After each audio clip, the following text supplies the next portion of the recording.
full god Seth. Primary literature overview. Seth the Deity, Good and Bad. Part 2. In addition to the analysis of Tavel's work, Cruz-Uribe uses a catalogue of 50 images of Seth, some previously unpublished, who discuss Robin's proposal on the replacement, the C7 Seth deity hieroglyph in the cartouche of Seti I with the C83 Osiris deity hieroglyph in his tomb and with the V39 Isis knot hieroglyph in his temple at Abydos.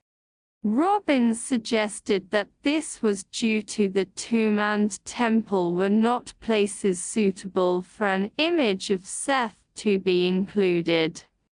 By analyzing and reinterpreting a series of images from periods extending from the 1st dynasty, though to the 4th century AD, Cruz-Uribe questions Robin's proposition regarding this substitution of the Seth figure in the cartouche of Seti I in these locations.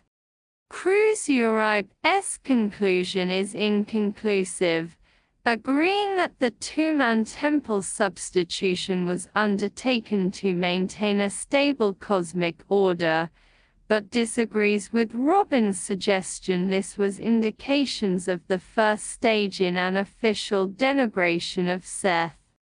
However, he proposes that it is improbable that the 19th dynasty pharaohs would denigrate Seth, a deity highly favored by them.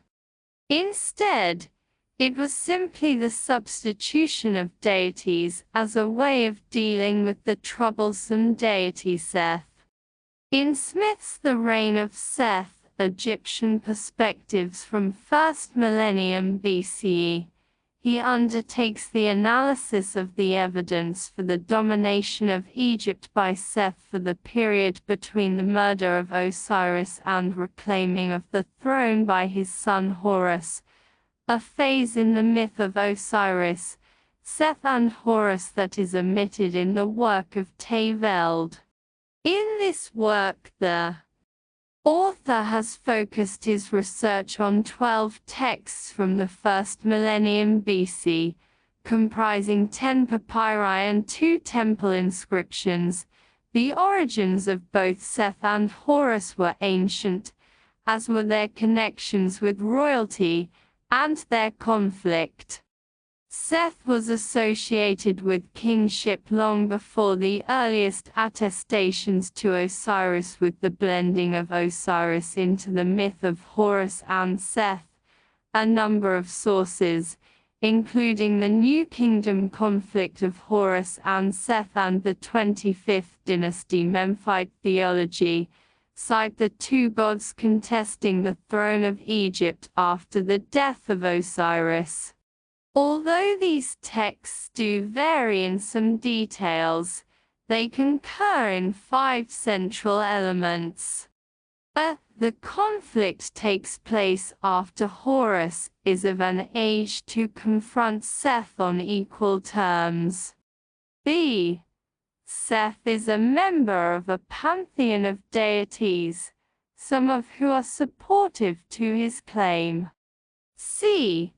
A judicial process was employed to award the throne. D. A higher authority than either Horus or Seth decides the award.